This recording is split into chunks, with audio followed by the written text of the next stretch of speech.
Hi there, students. A conundrum. Okay, a conundrum is a noun. We use conundrum in two similar ways, but different. Let's see, a conundrum is a riddle, a difficult, amusing question, especially one playing on words, or where the answer or part of the question is a pun.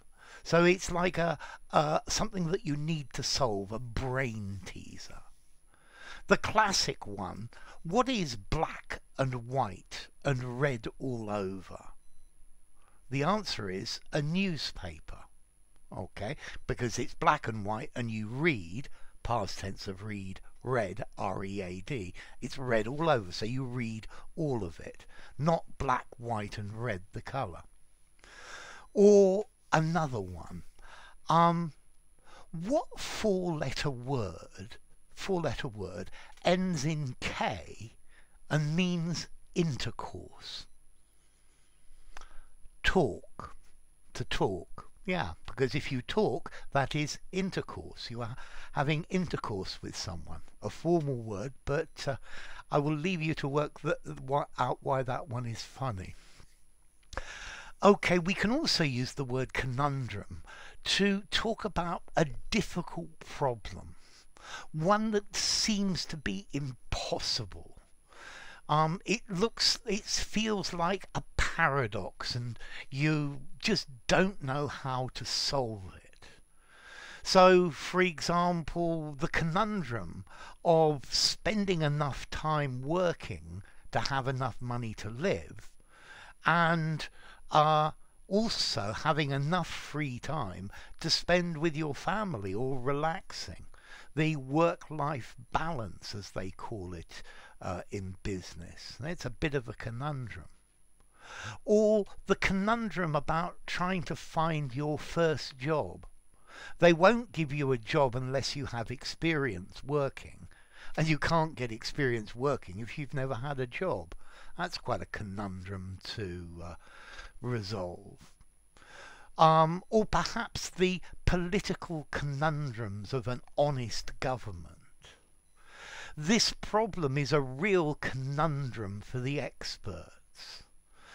It looks like we are never going to find a solution to this problem. Aristotle spent his life thinking about conundrums, about mental ones, about existential conundrums. Perhaps Mr. Biden, no, I'm certain Mr. Biden has many conundrums to solve, yeah? He's got lots of them. So a conundrum, either a puzzle, a brain teaser, a riddle, some sort of word game or pun. And then a conundrum, a quandary, a dilemma, a problem, something that's difficult to solve. So English spelling can be a real conundrum, even to me as a native speaker. I had a book of conundrums that I took with me on the train for my journey, something to pass the time.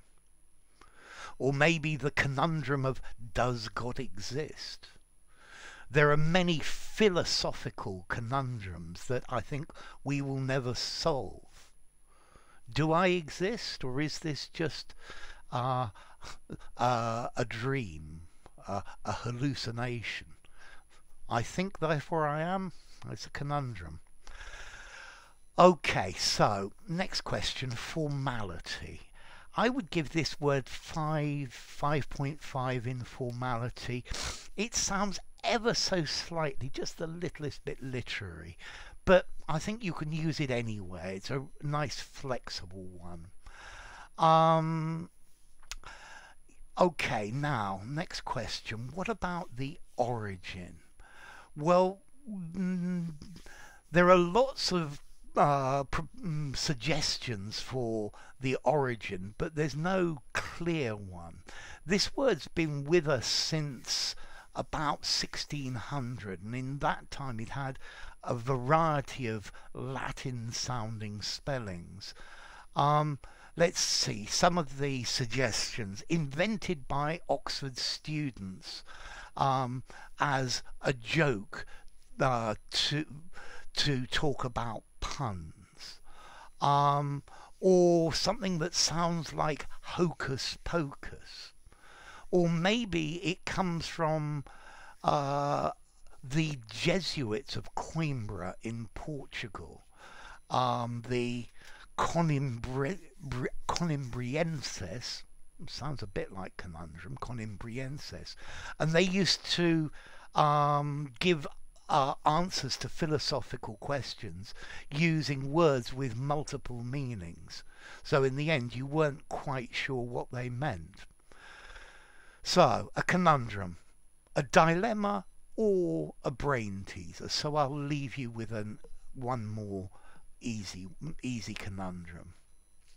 Why is it impossible to starve in the desert? Because of all the sand which is there. Now listen to me say it fast. Because of all the sandwiches there. Sandwiches. It's not very funny, but it's a very typical conundrum.